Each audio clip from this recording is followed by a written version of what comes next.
Right, you ready? Aye, aye, Captain.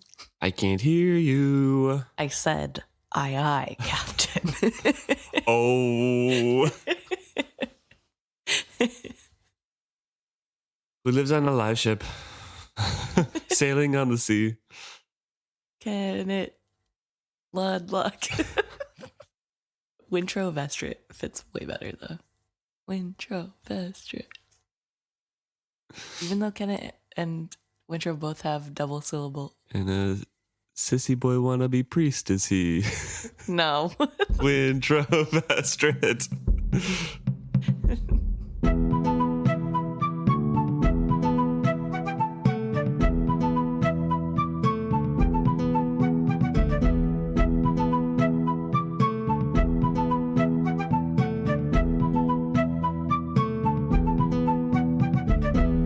Welcome back to another episode of Is Fitz Happy? I'm Luke. I'm Emma. And this week we're starting a new section of the book. Chapter 13. It's an interlude, but it starts summer. Woo, love summer. Which means we are back with our slimy tangle of friends. I don't know if I'd call them friends. The mood shifted quite quickly. Ooh, I love summer to no. You know what? I will give them this. We haven't heard from them in a while, and I am curious to see what they're up to. What, you haven't read the chapter yet? You don't know? No. No, but I mean, whenever it started, I feel like we got more. First book, we got more of the serpents, and I didn't like them as much. Second book, they grow on me because I've been with them for a few chapters. I'm like, okay, whatever. Like, I don't really like you, but I want to know what's going on. Did you want to know what was going on with Malta the first time you read these? Yeah. You did? Okay. Yeah. Oh my gosh. Yeah. I don't like Malta, but she is high entertainment value. So like, I don't know. It's very soap opera-y to read. So I'd get so excited to know what devious scheme she had come up with next. Fair. Right. Well, Interlude chapter 13. And as we said, we are back with Maulkin's Tangle. And Shreever is reflecting on kind of what has been happening while we were not with them. They've been following the provider as we left off with them last time. And Shreever is saying that theirs wasn't a true tangle because while they've been following this provider, other serpents have been gathering with them to follow as well to get the food. But stray serpents who don't have a common purpose and don't really talk are not a true tangle. They're just kind of a gathering of serpents at this moment. Right. And even worse is that of these new serpents joining the group, most of them seem very beast-like already. They have the empty eyes. Right. They're not really responsive in a way that is befitting of a serpent. But more heartbreaking are the ones who seem to almost recall who they are and what they are, and yet can't, and are leaning into the animalistic instincts. The three original serpents of Maulkin's Tangle had fallen almost as silent as the newcomers. It was difficult to find topics that did not lead all of them deeper into despair. Shreever could dimly recall earlier times of physical starvation. Too long a fast could make anyone's thoughts become scattered and unfocused. She had her small rituals to keep herself sane. Daily she reminded herself of their purpose. They had come north when Maulkin had known the time was right. She who remembers should have greeted them. That one should have renewed all their memories and should have led them through the next step. But what would that be? She muttered softly to herself. Sessurea asked sleepily. And she says that they're anchored together amidst a grove of slumbering serpents and that there are about a dozen of the other serpents there. And only at night did they seem to recall who they were and their manners because they coiled around each other tightly, as a tangle does to sleep. But that's pretty much it for all the other ones. Yeah. So she is saying something here to remind us, the readers, that they're also not doing well. That Right. Sessurea, that Shreever, that Maulkin are losing their purpose. Yeah, they are turning into the serpents that don't know who they are and think they're beasts almost. They're not there yet, but I mean, as it goes on, it talks about how they're kind of losing their manners, I guess. Right. And they're still there. They still know who they are or what they're doing, but it doesn't really matter because You have to eat, yeah. so do you fight over the food, or Yeah. like Shreever says, you, like Maulkin does, you stick to the old ways and then just get your food stolen from you by the uncivilized serpents because he refuses to fight for it. Yeah. So it's definitely a sad situation at this point. Things are not looking great, but we do have a large group of serpents in one place. And I do want to point out, I don't think they're still following Vivacia No, I don't believe so. because they're calling it a provider and saying that there is food being thrown over, which would be dead bodies. Yeah. And Vivacia is no longer a slave ship. And I guess maybe when they were going to Divvy Town, Vivacia could have or would have had people dying still. Like, just because a slave ship is Yeah. freed doesn't mean that the conditions magically change for everybody on board. So I'm sure there still were deaths, but not the same amount that would be on a normal slave ship, I would think. And so this seems to be a different ship they're following. Right. But they're all here together, and Shreever is asking the real questions. What happens next? Even if they were successful, what would they have been successful in doing? And it's really unclear if they would have known before their memory declined to the state it's in now, or if this has always been the great beyond, like what happens next. But Sessurea kind of makes a comment that they wouldn't have need for She Who Remembers if they were supposed to know. Right. And Maulkin does not even stir. Yeah. They're all losing energy. They're all kind of at the last leg of their strength here. And everything is quiet. But there's a sudden shifting in the forest of sleeping serpents. With dreamlike slowness, a slender, verdantly green serpent wriggled free of the slumbering tangle and languorously rose up to the lack. Shreever and Sessurea exchanged glances that were at once puzzled and too weary to be curious. The action of the soulless ones made no sense. There was no future in speculating about his action. Shreever lidded her eyes. Then, from high above them, came the curiously pure notes of a voice raised in song. For a time, Shreever listened in awe. Each note was true, each word perfectly enunciated. It was not the random piping and roaring any light-hearted serpent might indulge in, but the glorious exultation of one called to sing. She unlidded her eyes. "Song of simplicity," Maulkin breathed hoarsely. Sessurea's eyes spun slowly in agreement. Gently, the three worked themselves free to undulate to the top of the plenty and then lift their heads out into the lack. So we have this one green serpent who has been one of them. We don't know if it's been an empty-eyed, complete beast or one that was close to remembering things. Yeah. Probably that latter group. But this one serpent decides to just sing. Yeah. And they don't know why. I will say, I don't know if I'm misremembering. I guess I should have looked it up before we started recording. But so while the green serpent is singing, he is singing to the full moon. And I think in the beginning, there is another section where everybody raises their head during a full moon to sing. Something like that, yeah. So Does it say it's a full moon in here? Yeah. Well, I guess it doesn't say full moon. It just says he sings at the moon. Okay. And maybe that, like, the moon is described as, I don't know. Okay. I just didn't know if it was full or not. I guess I didn't pay attention to that. Well, anyway, I'm pretty sure there was another.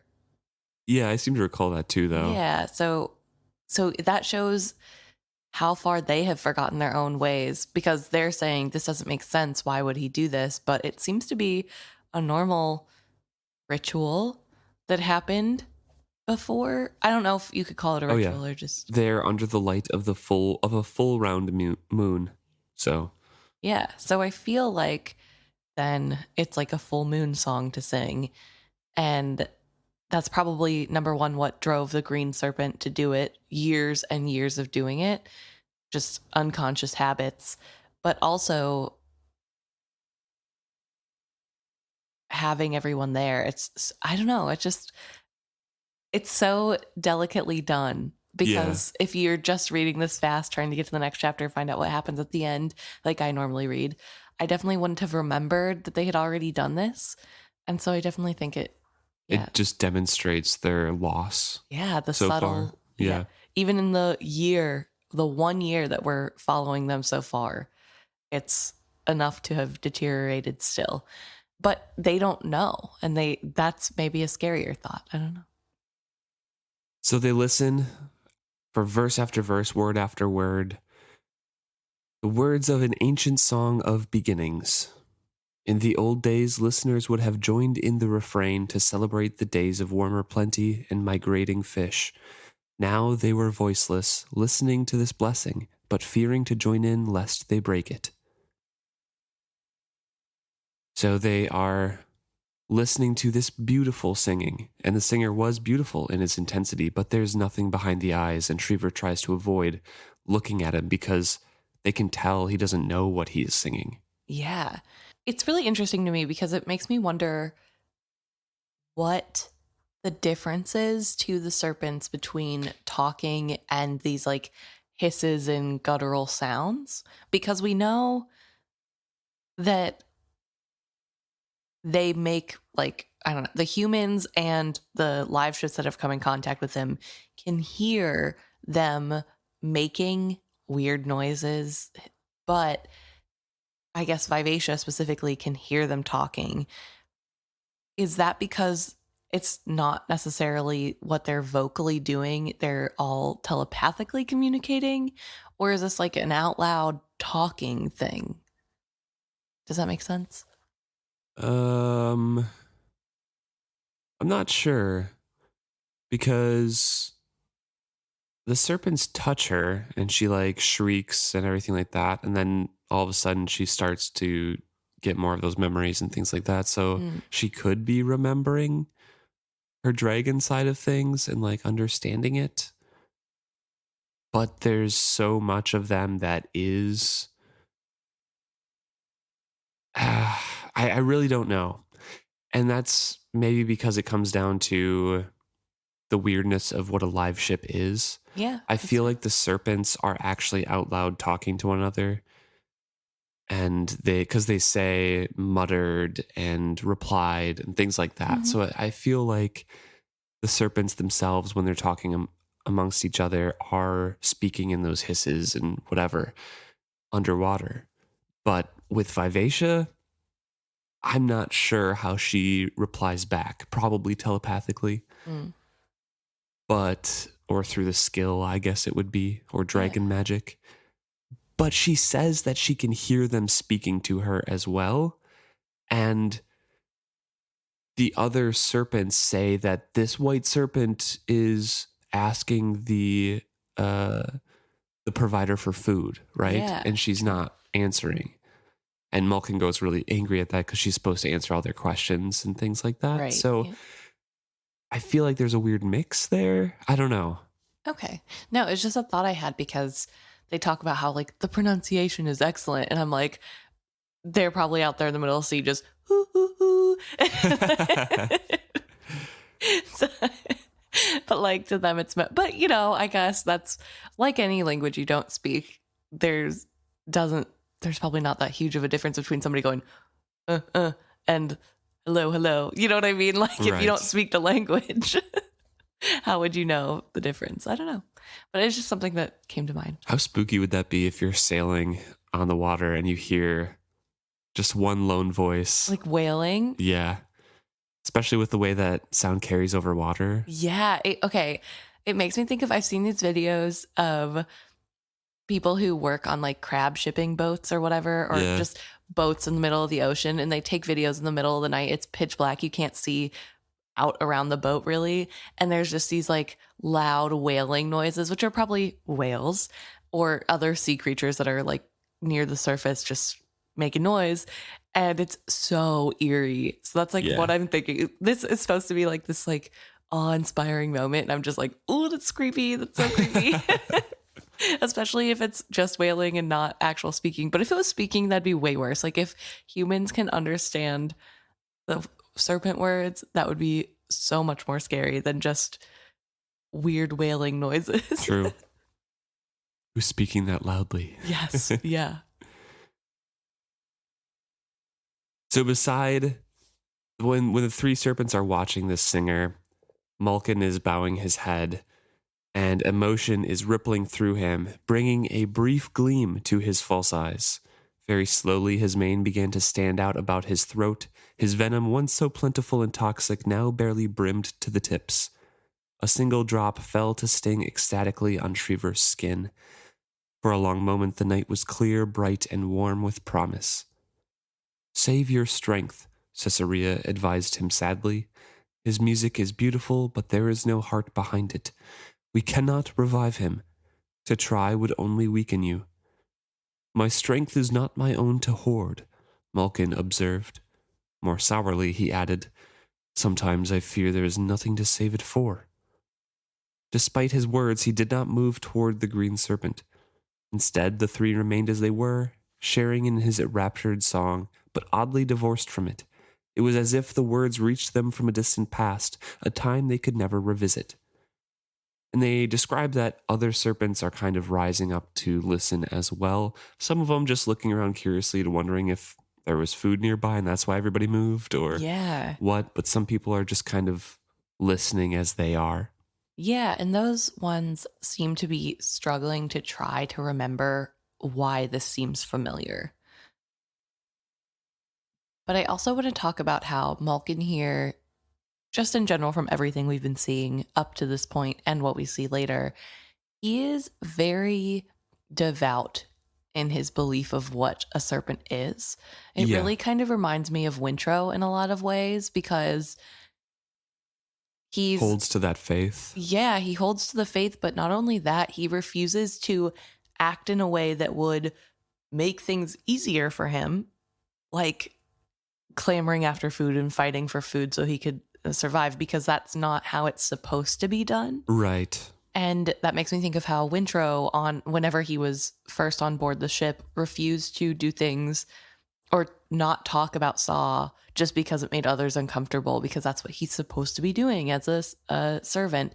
And so I just, seeing those similarities is really interesting to see Maulkin. Yeah. I mean, Maulkin feels a little bit more devout in that he is taking a harder stance, but also Maulkin has more of a purpose and a Yes. society built to look to them for leadership, right? Yeah. And on top of that, Maulkin is like a million years old and has visions of the future. So it's a little bit easier to stay within what you know in that way, I suppose. But either way, I just thought it was really interesting because there's that theme again of somebody against what is normal, standing up for what they think is right, and going against the grain to do so, even to their own detriment. So I don't know. I just find that really interesting. And then having Shreever as the main voice saying, continuously thinking, it's not worth it, we don't need to push, and then continuously being wrong. I just really like that aspect of this. The serpent is ending his song, and as the last note rings out, Shreever can detect a change in the group that is watching this serpent because there's no provider to focus on. As some of them were looking around for food, everyone kind of focuses on this serpent. A silence that seemed the only correct continuation of the song engulfed them all. In that moment, Shreever became aware of a very slight difference in the group. Some of the other serpents looked puzzled as if they struggled to recall something. All kept the stillness and silence. All save Maulkin. With a suddenness that belied his dimmed coat and shrunken girth, the great serpent flashed across the distance between himself and the green. His faded false eyes gleamed gold briefly, and his eyes spun copper as he wrapped the green. Maulkin smeared the other serpent with what little toxin he had been able to produce, then bore him down in his embrace. Shreever heard the creature's outraged shriek. There was nothing of intelligence in that cry. It was the fury of a cornered animal given vent. She and Sessurea dove down, following the struggling pair to the mucky bottom. As they thrashed together, Silt clouded and then choked the plenty. "He'll smother," Shreever cried out in alarm. "Unless that green shreds him to pieces first," Sessurea replied grimly. Both of their manes began to swell with toxins as they lashed downward in pursuit. Behind them, Shreever was dimly aware of the other serpents coiling and tangling in confusion. Maulkin's actions had alarmed them. There was no telling how they would react. It was possible, she thought coldly, that they would all turn upon the three. If they did, Maulkin's tangle had small chance of survival. And so Maulkin is struggling to try to reawaken this green, this singer, to their memories, using his toxins to recall memories and bring visions to this green one, bringing him down and wrapping him for his own safety. And so he also is in closest contact with Maulkin's toxins, but that brings him down to the bottom of the water where they could choke on all the silt and the mud that's being brought up.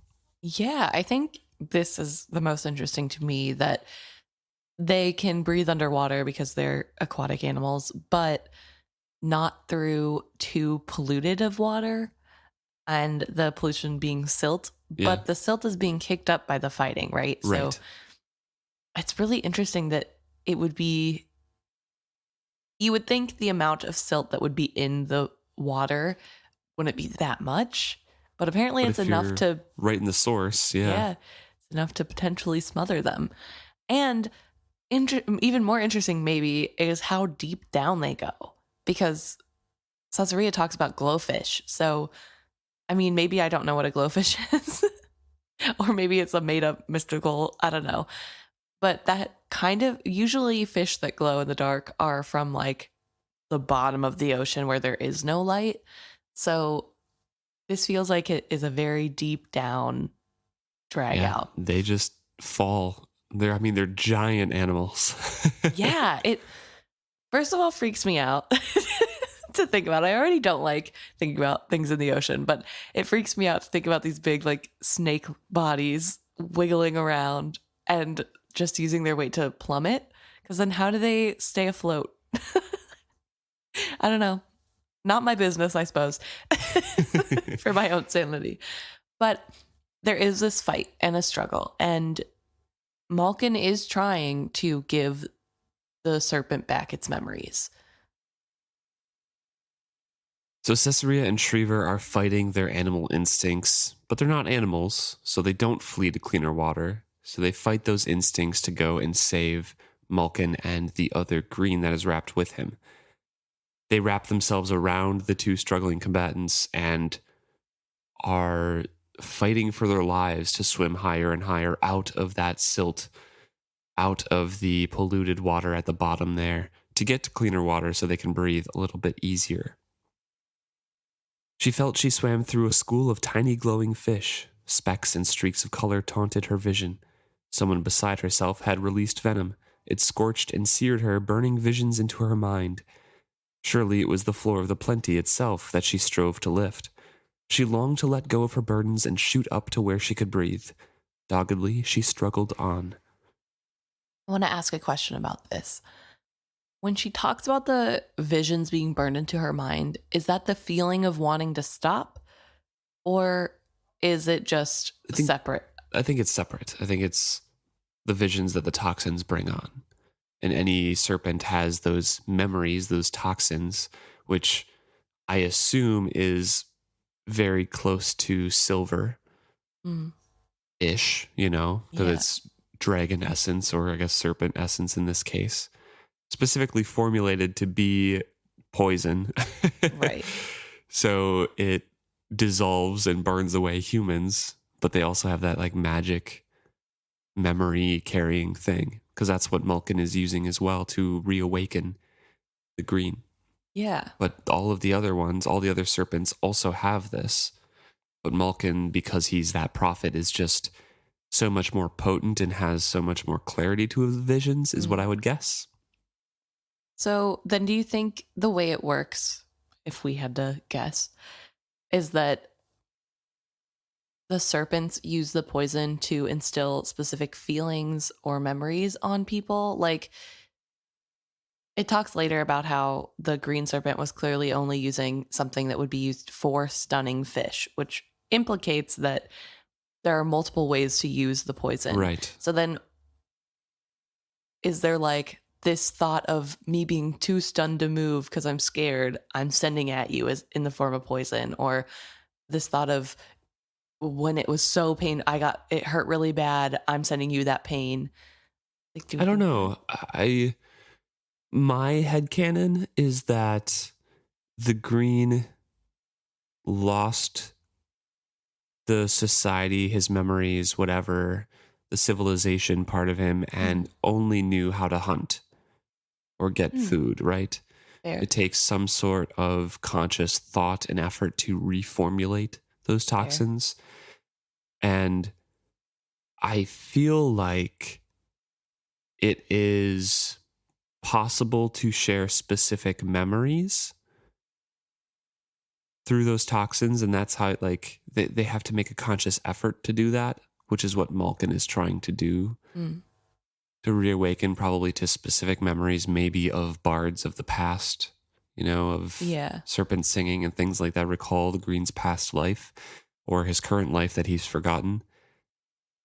But I don't know, sharing the feelings itself would come along with that, I guess, but it would probably be the whole memory because of the way that, skill kind of works and what we've seen with the serpents. Yeah. It's just sharing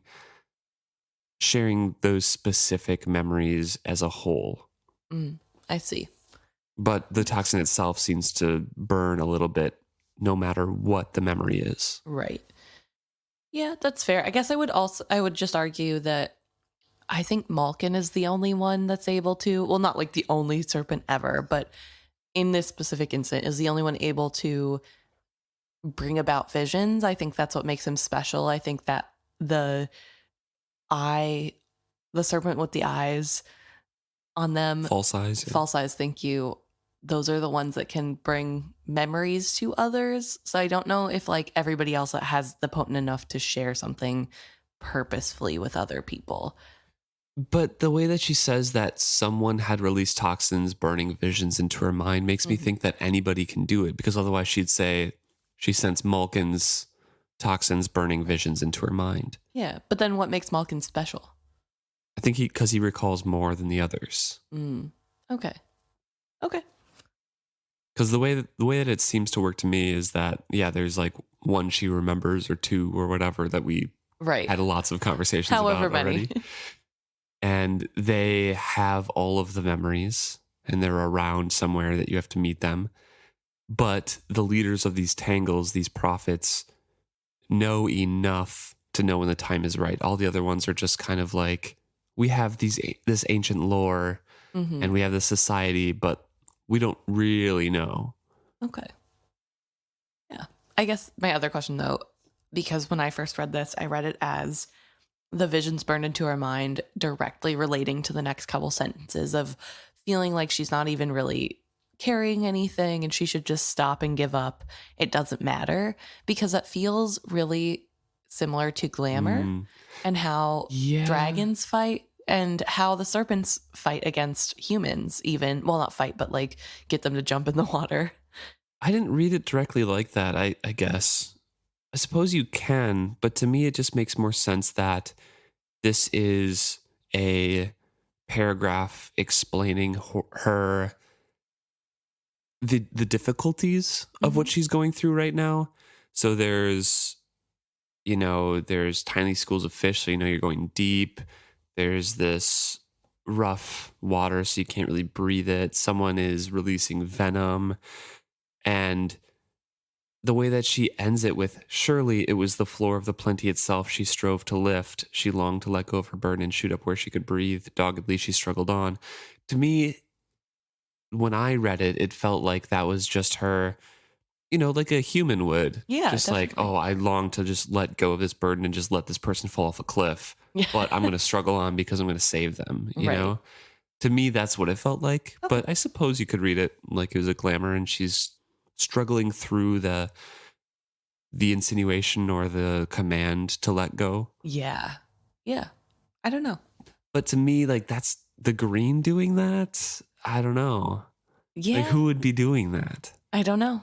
I don't know. But that was my thought. I was just like, oh, that's really strange. I wonder if that's part of that. But I don't know. Maybe it's not. So they do struggle quite a bit, but suddenly Shreever is sensing cleaner water again. She unlids her eyes. She opens her mouth wide, flushing out her gills, tasting, the toxins from Sessurea, the less disciplined from him, and Maulkin's once super potent toxins. And the green had released toxins too. They were thick and strong, but formulated mostly for the stunning of fish. Unpleasant as they were, they did not confound her. Her gaze met Sessurea's whirling glance. He gave a final shake of his mane, and the feebly struggling green grew limp. That's why I think that it's the poisons telling her to drop, because it wouldn't have been the green serpent. It would have been Sessurea telling the green, drop Maulkin, like stop fighting, just let go. It's too heavy. It's too much. Leave it alone. Interesting. So that was my thought, is that Okay. it wouldn't, It's possible. Yeah. Who knows? Maulkin is obviously exhausted, but he says, gently, gently, as we fought, he spoke to me. It was just curses at first, but then he demanded by what right I attacked him. I think he might still be awakened. So they are really struggling here. A lot of strength went into this fight, went into them trying to save the two fighting serpents as well. And they're trying to find a spot to just rest. They find an outcropping of rock that they struggle over to at the moment, but Maulkin and the green serpent right now are pretty much just dead weight that Sessurea and Shreever have to drag over. And they are cradling this stranger in their midst, and they don't know if he's going to wake up violent or not. Right. So they want to relax, but they can't. Yeah, they themselves are so tired and ready just to go to sleep, and they can't. They have to wait to see what happens. And I think it's interesting because they go towards this upthrust of rocks. And again, it reminds me that somewhere in this area, there's that place that they stopped where I think it was Shreever had a memory of sitting on. Yeah, those sunk in Elderling City a little bit ago. I mean, they've probably moved on from then because time has passed. I think that was in spring. But hear me out. They're traveling following boats around, or slavers. Sure. So they could be back in the same spot. Could be, but if they've been following a similar one, it's been 3 months, and I don't know if that's enough time to make a trip back and forth. I guess I don't know. It's possible, I suppose. Possible. But I just thought it might be maybe it's the same rock that they got the memory of when they were dragons on, and here it's just rocks. But who knows? There are rocks in the ocean that don't mean anything. I just thought it'd be cool and fit my little theory about them, like more subtle signs of them forgetting. But who knows? So all the other serpents have kind of watched this struggle, and Shreever is obviously very concerned about how they are going to react as well. Do they think they're going to eat the green, and therefore the rest of the serpents won't care to fall on them and attack them as well for food? Who knows? And Maulkin was obviously exhausted, but he massaged the green serpent with his coils, anointing him with the small drops of toxin he could muster, saying, "Who are you? You were a minstrel once, and an excellent one. Once you had a memory that could hold thousands of melodies and the words of those songs. Reach for it. Tell me your name. Just your name." She wanted to tell him to stop wasting his strength, but could not summon the energy to do so. It was obviously futile. It did not seem to her that the green serpent was even conscious. She wondered how long Maulkin would insist on trying. Did any of them have the reserves to do this now and still catch up with the provider tomorrow? Maulkin's actions might have cost them their last chance at survival. "Tell her," the green muttered. His gills fluttered a moment. My name is Teller. A rippling shudder ran the length of his body. He suddenly twined his body about Maulkin's and held tight as if a strong current threatened to sweep him away. Teller, he cried out. Teller, Teller, I am Teller. He lidded his eyes and lowered his head. Teller, he muttered quietly. He was exhausted. Shreever tried to feel some sense of triumph. Maulkin had reawakened this one, but for how long? Would he help them in their quest or simply become one more drain on their resources? Quick question. Do you think Teller likes magic? Oh my gosh. Maybe Pen is along for the ride as well. Pen is one of the other dragons. All jokes aside. Even with this triumph, Shreever's just like, well, we just might die faster now. Yeah, there is no more of this like unerring faith in Maulkin doing what's right, which we started out with. So it's really interesting to see the difference and how tired she is. But to be fair, they've been struggling to survive lately. They're starving and tired and weak. And so, of course, it's really hard to think of the good whenever you're thinking about logistics of what the good means now. Yeah, exactly. But also, like, the green serpent is pretty healthy. So you'd think at the very least he could help them hunt fish and prey a little bit to regain their own strength. I don't know. Well, speaking of strong serpents, the ring of the other serpents watching have drawn closer, and Sessurea and Shreever both try to look threatening a bit, but the largest of the serpents comes forward. A massive cobalt drew closer. He was easily a third longer than Sessurea and twice his bulk. His maw gaped wide, tasting the water for toxins. He suddenly threw back his head and brought his own mane to a full bristle. Kalaro, he bellowed. I am Kalaro. His jaws worked hungrily, gulping in the diluted toxins and pumping them over his gills. I remember, he proclaimed. I am Kalaro. At his bellow, some of the others retreated like startled fish. Others ignored his outburst. He turned his head to regard a much-scarred red in the group. And you are Silic. My friend, Silic. Once we were part of Zekri's tangle.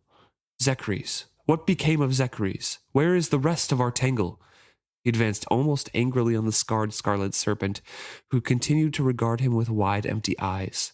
Silic, where is Zekri's? Silic's blank stare roused his fury. The great blue suddenly wrapped his companion, squeezing him as if he were a whale to be drowned and devoured. His own ruff stood out full and poisonous. Toxins trailed in a cloud about them as they struggled.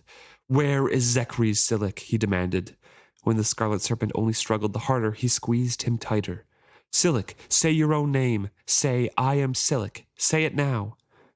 He's going to kill him, Sessurea warned in a low, horrified voice. Stay out of it, Maulkin rumbled low. Let it happen, Sessurea, for if he cannot awaken Silic, then he is better off dead. We all are. So, just to point out, again, we have the motif of a name being important. It recalls one to themselves. And these dragons, by proclaiming their name, are gaining back that sense of who they are. And clearly they understand that, because here we have Silic trying to get his friend to say his own name. Kalaro trying to get Silic to say his name, yeah. Silic is the red who is not saying you're anything. right. Sorry. Yep. Yeah, so Kalaro is trying to get Silic to say his own name. And I find that really interesting that there's that aspect. Even in dragons, they are susceptible to losing themselves. Serpents. Serpents are susceptible to losing themselves. It's not just humans. It's every creature that's thinking and has a mind. Yeah, definitely. And we get a little bit of size comparison where there's a comparison to wrapping a whale and drowning it. Yeah. I was wondering what kind of fish these serpents are eating. I mean, Right? they eat schools of fish as well, but probably like tuna and Yeah, like big fish. yeah. But now we know that they also can take down whales if they so Mhm. choose, which is kind of crazy because Yeah. whales are pretty big. But I Yes. guess, I mean, whenever the humans are talking about the serpents, they say that sometimes the serpents are as long as the boat Or longer. or longer, and boats are pretty long. so, so, I don't know. Interesting. Excuse me, they're ships, Oh not my boats. goodness. Ships. Sorry to all of our marine lovers out there. But yeah, so we have this struggle going on, and And Maulkin being like, if he kills them, that's better than him forgetting who he is forever. yeah, which is pretty cold. And Sessurea is a little bit shocked, or sorry, Shreever is pretty shocked by this response, and Maulkin won't look her in the eye. He said what he said. Yep. But the red serpent does concede in saying, Silic, my name is Silic. Galaro loosed his coils but did not release him. What has become of Zekris? I don't know. The edges of Silic's words were blurred as if speech were an effort. His statements came slowly as if he struggled to link words with thoughts. He forgot himself. One morning we awoke to find him gone. He abandoned his tangle. Soon after, the others began to forget themselves. He shook his head angrily, a cloud of toxins spilling from his own ragged mane. I am Silic, he repeated bitterly. Silic the friendless. Silic of no tangle. Silic of Maulkin's tangle. Kalaro of Maulkin's tangle, if you wish. Maulkin's voice had regained some of its lost timbre. His false eyes even gleamed gold briefly. Kalaro and Silic regarded him in silence briefly. Then Kalaro advanced on them, Silic still casually wrapped in his grasp. His eyes were huge and baleful. They spun blackly with hints of silver in their depths as he regarded the battered tangle he had been invited to join. Then he gravely bowed his great maned head. Maulkin, he acknowledged him. He lapped a coil of himself about their anchoring rock and drew his friend in close to them. Carefully, lest he give offense, he intertwined with Sessurea, Shreever, and Maulkin. Kalaro of Maulkin's tangle greets you all.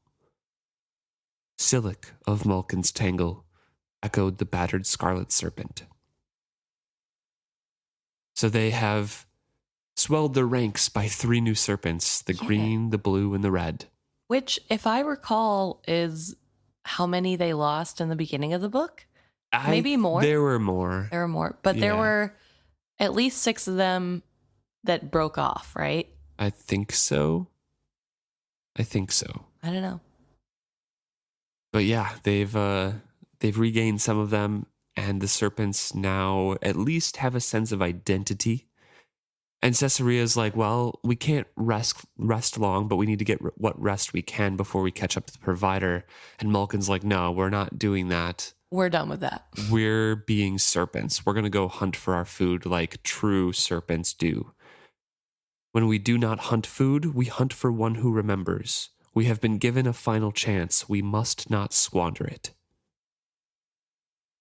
So this is the last chance, pretty much, that we're seeing here, and Maulkin knows that. And I think the other serpents know that too, at least Shreever and Sessurea. They're kind of at their wits' end.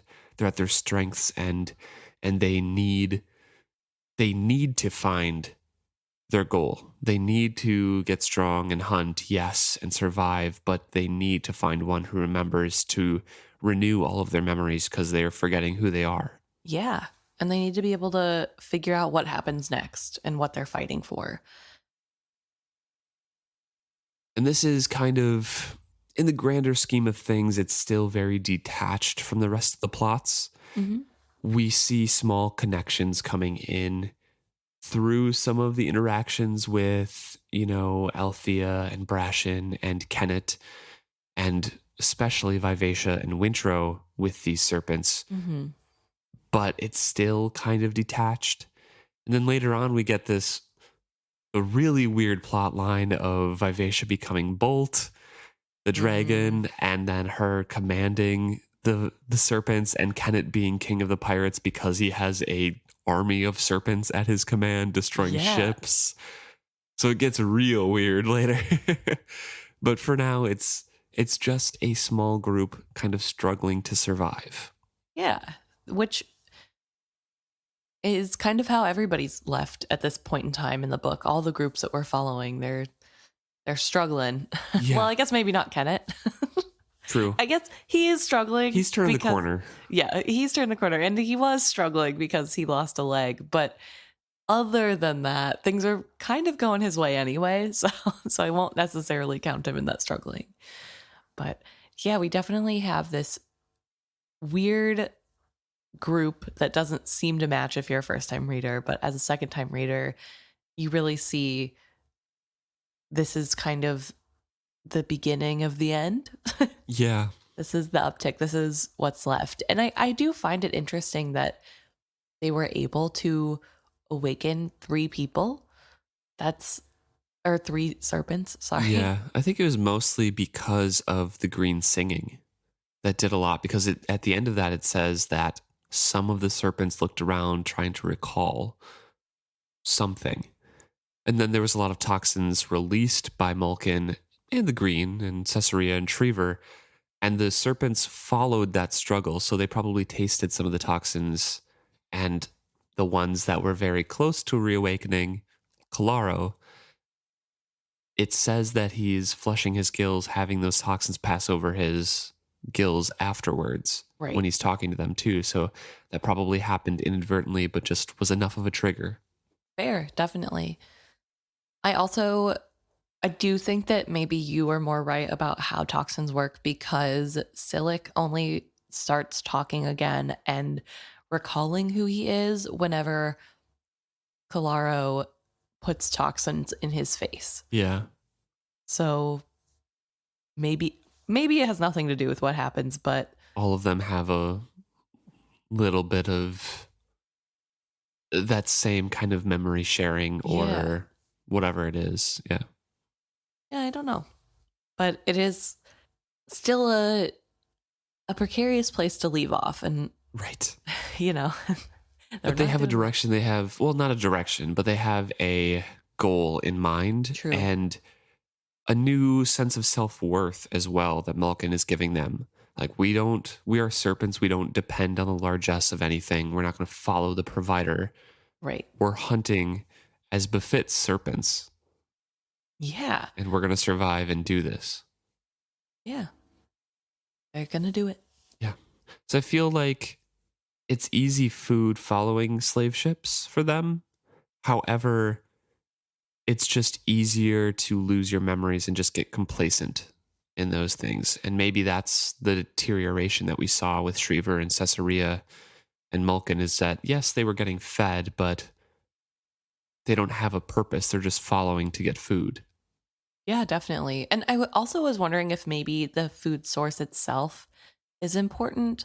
Although, because I was like, well, maybe the humans have something to do with diluting what they are, because what humans know of serpents is that they're beasts. So, yeah, maybe. But I don't know. I Yeah. feel like how much more humans have way more memories and experiences than fish would, I assume. Not because fish don't have experiences, but but theirs are limited to the ocean.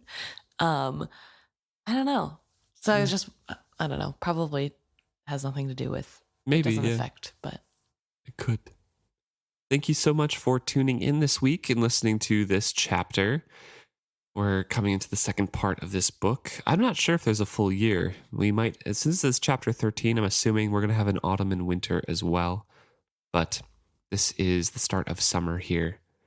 If you have questions about any of the serpent stuff or our podcast in general, or if you have thoughts on the serpents, please let us know at isfitshappy@gmail.com. We always read all of your emails. We might not reply to all of them, but we'll try to talk about most of them here as well. And you can comment or message us on any of our social medias. Same thing goes there. isfitshappy at Facebook, Twitter, Instagram, and YouTube. We're on Threads as well. So please let us know what you're thinking. Thanks so much.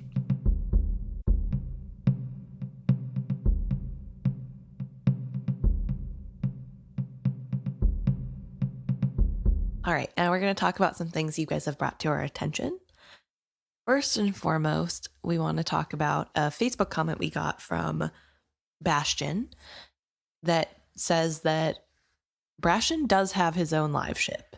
Or the Trell family. Yeah, a little bit of a correction, because I think we said that we don't think that the Trells have a live ship. Yes, and this is for episode 167. Yeah, I think we were talking about him getting disowned. Yeah, during chapter that. 12, part 1.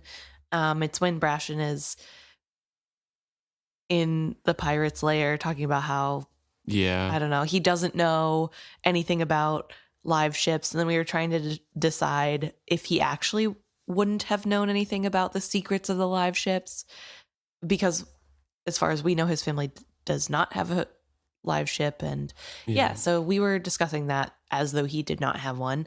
But thanks to Sebastian, we know he does. But it is unclear if any of the Trells from Brashen's family are actually the ones on the ship. His immediate family, yeah. Yeah, or like if it's Serwyn will inherit it, but is he actually going to sail? We don't Right. know. It's just Yeah. not talked about. And Bastion thinks that maybe they just own it and have like cousins sail it or something like that. Right. But either way, there is a live ship of some sort. So thank you, Bastion, for that correction. Yeah. And I'm very excited to look out for that. Hopefully they name the live ship. I don't think they do. Yeah, fair enough. But I wish they would. I want to know all the live ship names. Just an idea of how many there are would be nice. Yeah, that's true. So anyway, thank you, Bastion. And then the other thing we're going to talk about today is a very interesting email we got from listener Anna. And they sent in a defense of Sa'adar. Yeah, so we talk about Sa'adar mainly from Wintrow's point of view, Yes. because that's how we see him mainly. And so we've called him a villain a few times, like a tertiary villain. Yes. And Anna has a little bit of a defense of that, which I think is very nice. And it's good to have that nuanced approach to him, just looking at Sa'adar from a objective point of view rather than Wintrow's obviously skewed point of view. Right. So Anna brings up that Sa'adar is in a spot of fighting for survival. And especially when it comes to Gantry's death, Sa'adar didn't have time to worry about whether or not Gantry was a good person. He had to make a quick decision to eliminate the threat that was in front of him to get himself free. Yeah. And so Sa'adar to Anna is not a villain, but is painted as a villain from Kenneth's and Wintrow's eyes because he's inconvenient to their plans. Yes. He's just a product of his situation and doing the best he can.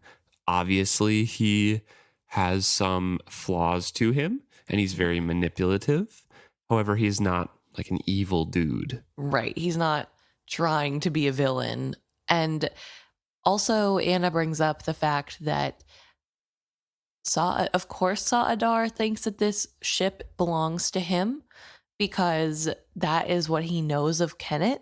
Kenneth is the king of the pirates who comes along and frees slave ships and then gives the ship to the slavers, or to the slaves that were previously on the ship. It happens in all the stories. That's how it works. That's what happens. And so, of course, he's doubling down on this, trying to give himself more of worth and value. This is something that could set him up in life as a free person. Yeah, this is the only part of the argument that I really don't jive with. And I think I've talked about it before, but I don't think the innocent angle of like, oh, it's expected, so of course he expects it. You know, that's part of the stories really holds weight the longer this story goes and the more he still wants it, because he's a freed slave. He's not entitled to it. And he's been said no, kind of is keeping the ship. And he's still like, everyone knows this is my ship. Yeah. So I think it started out like that. And I think I've explained this thought of mine before, that yes, it started out like that, but I think slavery really changed him and traumatized him and exacerbated some of the issues. And Anna does say that too, that the slavery does exacerbate some of the things that he might have thought before and just made it worse in himself. Right. But I think he's going a little bit crazy over the ship and, justice over Kyle and things like that. Yeah. I think my main dislike of that argument stems from, then why isn't he asking for a different ship? Why does it have to be this ship? If he thinks that he deserves a ship because he was freed and that's what Kenneth does, then why isn't he asking for a ship? Instead, why does it have to be this ship? Kenneth has claimed this ship. Kenneth is the king who freed him. So why does it matter that it's this ship versus any other ship? That's where I think it isn't about getting a ship. It's about the live ship in particular. Right. And he does explain it to Wintro of like, this was a death ship. Only a priest of the life god Sa can make it not a death ship and worthy vessel, Yeah. He wants to be the one to do it. And he thinks that anything else is sacrilege or something. I don't know. Right. But that explanation falls apart again with something that Anna wrote in as well, saying that Anna's biggest criticism of Sa'adar is Sa'adar's use of religion to further his goals. A Susan B. Anthony quote comes to Anna's mind that says, "I distrust those people who know so well what God wants them to do because I notice it always coincides with their own desires. But as a traveling priest of Sa who sat in judgment of others, I am inclined to believe this trait may have preceded his enslavement, but was exacerbated by it." So Sa'adar is obviously a man very full of himself and his own judgments and believes that he has the moral righteousness on his side. Yeah. And with Anna's and our belief that slavery exacerbated that, his refusal to admit that he doesn't have an actual claim to the ship really just comes across as this man is going crazy. Yeah. And, I think I really respect that Anna wrote in to fight against the villain narrative because I think he is a sympathetic character. And I think especially thinking about the death of, first of all the people on board and all the previous crew and Gantry in particular, I don't feel as sympathetic to Gantry's death. I mean, I do in that it affects Wintro a lot and Vivacia, and Gantry doesn't seem like he was that bad, but Gantry still is willingly the second in command on a slave ship. That is a choice Gantry made. Whether or not he likes slavery, he still agreed to become part of the system. True. And that makes him just as complicit. And so in my mind, it kind of doesn't matter if he was a good slave owner or a bad slave owner, he still was a slave owner sort of argument. That's what Anna is saying as well, that if you viewed that particular scene or Gantry's death as a plot point from the slave's point of view, it wouldn't be as tragic. Yeah. And I don't know. So I think it is really interesting how, number one, it can be seen as sympathetic through Hobb's writing. Just we're able to put ourselves in the shoes of these characters who were more affected and feel the moral gray area a little bit harder. But yeah, I think it is really important to bring forward also the viewpoint of Gantry still wasn't really that good of a person. And as sad as death isn't a great answer in any circumstance. I don't advocate for people killing those who are wrong, but he still wasn't innocent either. It wasn't Sa'adar just killing a random for no reason. Right. And so, yeah, I don't know. I think we could be nicer to Sa'adar. I probably won't be, but that's also because I really dislike, I think that's my own personal thing. Dislike his fanaticism. Yeah, I don't like how he does use his religion as a club. Yeah. And that's something I'm not a big fan of. Yeah. In real life or in or in books. So yeah, it is a very good thing to bring up a nuanced look at Sa'adar because depending on your point of view, he could be correct, he could be crazed, he could be a villain, he could be just a man trying to survive. In terms of our story with Wintrow at the heart of it, he kind of gets in the way a lot. And not saying that, Kenneth's point of view is a great Right. great moral guidepost, and Sa'adar's obviously a villain because he goes against Kenneth's view, but that's kind of the way that Wintrow skews, unfortunately. And that's the way that I'm probably most likely going to look at things. Yeah. To be fair, I don't think Wintrow thinks that Sa'adar is in the wrong because it's against Kenneth. I think Wintrow recognizes, number one, that Sa'adar is using his religion as an excuse and it's not Right. a real valid argument. And number two, Sa'adar does not understand what a live ship is and clearly is more bent on revenge than anything else with his insistence of killing Kyle instead of Right. like not being a judge because Sa alone can judge. I don't know.